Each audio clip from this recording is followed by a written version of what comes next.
Have you ever noticed how a single painful memory can stick with you for years, while dozens of joyful moments fade quietly into the background? You may remember a harsh comment from someone years ago, but forget the many compliments you received that same week. Your brain's main priority is not your happiness, it's your safety. Thousands of years ago, remembering dangerous or painful situations, like a predator's attack, a poisonous plant, or a betrayal within your tribe, was necessary for staying alive. Emotional memories are processed differently than neutral ones. When something painful happens, it activates the amygdala, the brain's emotional alarm system.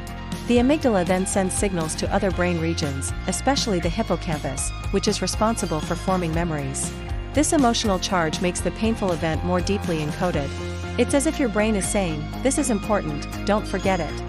The stronger the emotion, the more vivid and lasting the memory becomes. The moment you recognize that your brain naturally clings to pain, you can start shifting your focus.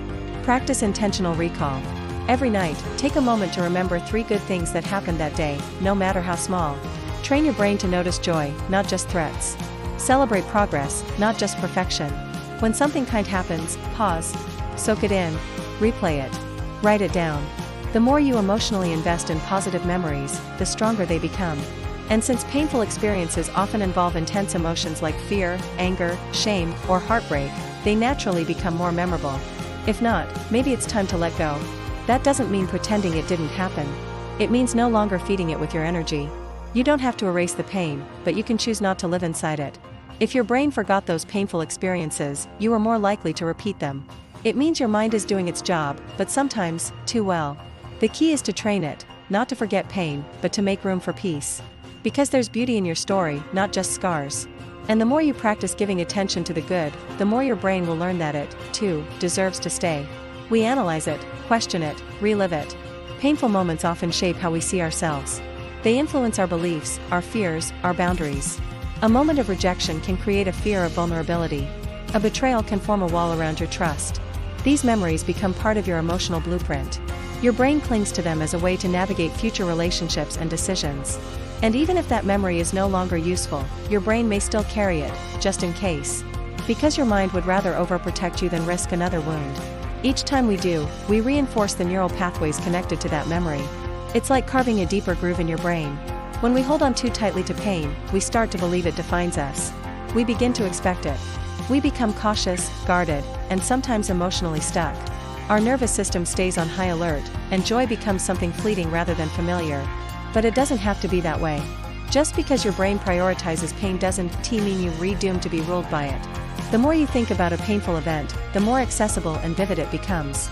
Meanwhile, positive moments are often experienced once and left behind, without this constant mental repetition. So they fade faster, not because they matter less, but because we don't revisit them with the same intensity. So the brain evolved to treat pain like a warning sign, highlighting it, reinforcing it, and storing it in long-term memory with extra emotional weight. This is why emotional pain, even today, feels sharp, vivid, and hard to forget. It's not your imagination, it's your brain trying to protect you from repeating danger. You may still feel the sting of a breakup or a betrayal long after it happened, while the peaceful, happy days before and after are just a blur. Psychologically, we're wired to give more attention and mental energy to negative experiences than to positive ones. Studies have shown that it takes about 5 positive interactions to outweigh 1 negative interaction in relationships. Why? Because your brain treats the negative as more important. A negative comment can dominate your thoughts for days, while a kind word may lift your mood for only a few minutes. This is why criticism sticks longer than praise, failure feels stronger than success, and rejection hurts more than acceptance feels good.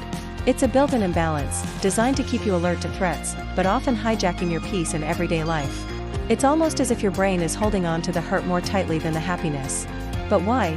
Why does the mind seem to trap pain in high definition, while letting go of joy like it's nothing? It's not random. It's not weakness. And it's not because you're too sensitive. It's actually a survival instinct, built into your psychology, deeply wired by evolution, and powered by how your brain processes emotion. In this video, we're going to explore why we remember painful moments more than good ones, so you can finally understand how your mind works and begin to take back control over your emotional memory. To understand this, we first need to look at the brain's most ancient job, survival. This is known as the negativity bias. Another reason painful moments are remembered more clearly is because of emotional intensity. There's also the role of repetition through rumination. When something painful happens, we don't just experience it once, we replay it over and over in our minds. And let's not ignore how self-protection and identity come into play. But here's the thing, this natural design, while protective, can also become a burden. So how do we balance the scales? How do we teach the brain to give more space to the good? It starts with awareness. Also, challenge the painful memories you carry. Ask yourself, is this still true? Is this still helping me? In the end, remembering painful moments more than good ones is a feature of the brain, not a flaw of your personality.